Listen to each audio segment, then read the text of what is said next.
বাংলাদেশ লাওসের মুখোমুখি হচ্ছে আগামীকাল 6 তারিখের ম্যাচের আগে। বাংলাদেশের মেয়েরা এই ব্যাপারে আত্মবিশ্বাসী, তারা জিততে চায় এবং বাংলাদেশের গ্রুপে যে দলগুলো আছে সেই অনুযায়ীও বাংলাদেশের জন্য কোয়ালিফাই করতে হলে এই ম্যাচটা জেতাটা খুব জরুরি, কারণ বাংলাদেশকে একেবারে শেষ ম্যাচটা খেলতে হবে দক্ষিণ কোরিয়ার সঙ্গে। সেই পর্যন্ত বাংলাদেশ তাদের ভাগ্যটা ঝুলে রাখতে চাইবে না। লাওস আবার স্বাগতিকও বটে। দেখেন, এই জায়গায় AFC আন্ডার-20 এশিয়ান কাপের আপনি যদি হিসেবটা করেন, সেখানে হচ্ছে গিয়ে এই গ্রুপ, বাংলাদেশের গ্রুপটার মধ্যে দক্ষিণ কোরিয়াকে ধরা হচ্ছে সবচেয়ে কঠিন প্রতিপক্ষ। যেই 4 দল নিয়ে এই গ্রুপটা রয়েছে, সেখানে কেবল দক্ষিণ কোরিয়াই এর আগে AFC আন্ডার-20 এশিয়ান কাপ খেলেছে এবং তারা 2 বারের চ্যাম্পিয়নও। তবে বাংলাদেশ ম্যাচ বাই ম্যাচ ধরে তারা প্ল্যান করছে। লাওসে যাওয়ার পর বাংলাদেশ প্রথম দিনের অনুশীলনটাও করেছে। দেখেন, এই জায়গায়ও পিটার বাটলার তার প্ল্যানিংটা কিভাবে রেখেছে। ম্যাচগুলো আপনার হয়ে থাকবে বিকেলবেলা ওই দেশের টাইমে, কিন্তু পিটার বাটলার সেই লাওসে যেও তিনি প্র্যাকটিসটা করছেন সকালবেলা। যেভাবে করে তিনি মেয়েদেরকে এশিয়ান কাপে কোয়ালিফাই করিয়েছেন মায়ানমারে, যখন গেল মাসে টুর্নামেন্টটা হলো, সেই ধারাটাই আসলে তিনি বজায় রেখেছেন। এবং এই জায়গায় পিটার বাটলারের একটা প্লাস পয়েন্ট হচ্ছে, আমরা যে আপনার গেল 2 সপ্তাহ আগে, সপ্তাহখানেক আগেই আমরা বলতে পারি, সাফ আন্ডার-20 দেখলাম, সেই টিমটাই কিন্তু এই দলটারও প্রাণ, মানে ওই টিমটাই আছে এখানে। সুতরাং হচ্ছে দলের ফুটবলাররা একসাথে খেলেন, একসাথে ট্রেনিং করছেন, একসাথে অনেক দিন ধরে আছেন। সেই সাকসেসটা এখন দেখা যাবে হচ্ছে লাওসের বিপক্ষে বাংলাদেশ দল পায় কিনা। আমরা যদি সেই সাফের টুর্নামেন্টে ফিরে যাই, যেখানে বাংলাদেশ শেষ পর্যন্ত চ্যাম্পিয়নই হলো, সেখানে তাদের প্রতিপক্ষ ছিল সাউথ এশিয়ান টিমগুলো।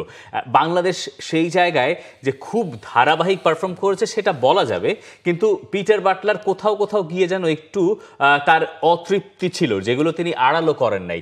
তিনি সময় সময় বলেছেন যে আমাদের গোল হজম করা উচিত ছিল না, আমাদের কিছু ম্যাচে আরো বেশি গোল করা উচিত ছিল। যে ম্যাচে 8 গোল দিয়েছেন সেই ম্যাচে বলেছেন যে না, আমরা আরো বেশি গোল মিস করেছি।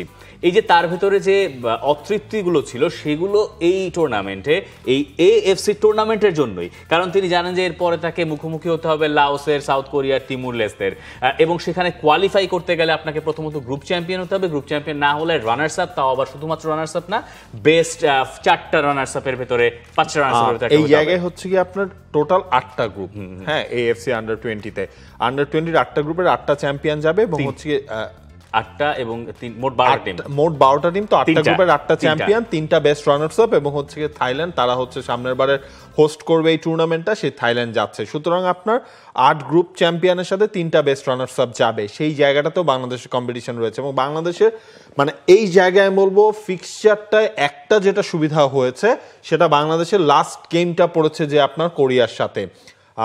এর আগে বাংলাদেশের 2টা ম্যাচ, তো ওই জায়গাটাতেই বাংলাদেশ চাইবে এই 2টা ম্যাচে যদি বাংলাদেশ 6টা পয়েন্টও আদায় করতে পারে, তখন হচ্ছে আপনার কোরিয়ার সাথে ম্যাচটার আগে অনেকগুলো ইকুয়েশন বাংলাদেশের সামনে থাকবে। আর এই বাংলাদেশ দল তো আপনার হিসেবটা যদি আপনি করেন, এশিয়ান কাপে যখন তারা কোয়ালিফাই করলো, তখনও তো বাংলাদেশ নিজেদের থেকে র্যাঙ্কিংয়ে অনেক অনেক ধাপ এগিয়ে থাকা প্রত্যেকটা দলের সাথেই তারা হচ্ছে কনভিনসিংলি ম্যাচগুলো জিতেছে। স্পেশালি আপনি মায়ানমারের সাথে ওই ম্যাচটাও আপনি যদি হিসেব করেন, হ্যাঁ, কোরিয়া তারা হচ্ছে গিয়ে এশিয়ান কাপ, ওয়ার্ল্ড কাপ সেখানে খেলার এক্সপিরিয়েন্স সম্পন্ন টিম, তাদের জুনিয়র টিমটার সাথে খেলা চ্যালেঞ্জ হবে, কিন্তু বাংলাদেশ চাইবে ওই প্রথম 2টা ম্যাচই আসলে টার্গেট করতে। এবং সেই জিনিসটাই কিন্তু বাংলাদেশ দলের যে গোলকিপার কোচ মাসুদ উজ্জ্বল, তিনিও কিন্তু সেটাই বলেছেন। বাংলাদেশ দল চাইছে ম্যাচ বাই ম্যাচ ধরে, এবং অ্যাটাকিং সাইড নিয়েও কাজ হয়েছে, ডিফেন্সিং সাইড নিয়েও কিন্তু কাজ হয়েছে পিটার বাটলারে।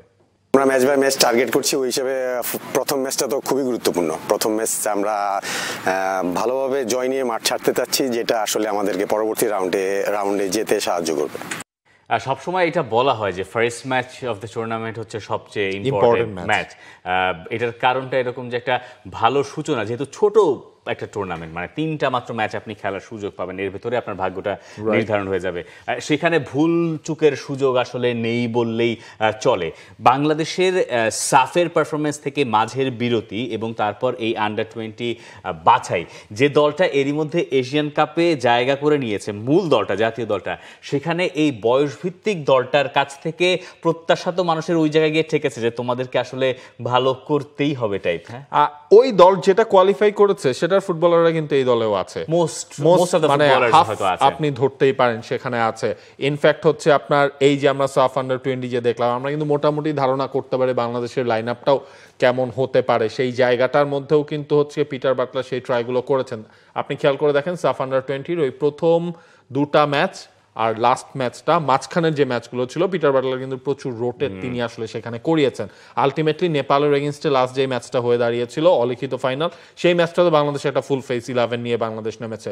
সুতরাং এশিয়ান কাপে মেইন টিমের কোয়ালিফাই করার এক্সপিরিয়েন্স এই ইউথ টিমটার মধ্যেও আমার মনে হয় সেটা ইজিলি ছড়িয়ে দেওয়া যাবে। তবে সব নির্ভর করবে, লাওসের সাথে তো বাংলাদেশ রিসেন্ট টাইমসে নারী ফুটবল দল আসলে খেলে নাই। আপনি যদি হিসাব করেন কোরিয়ার সাথেও খেলে নাই, ইয়েমেনের সাথেও সেখানে হচ্ছে গিয়ে তিমুর লাস্তের সাথেও খেলা হয়নি।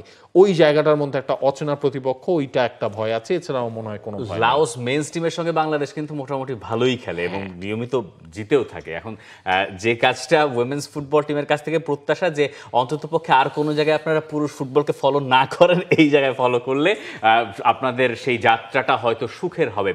For more updates, subscribe to our YouTube channel and click on the bell icon. Follow us on Facebook and Instagram. Download T-Sports app to enjoy exciting games and highlights.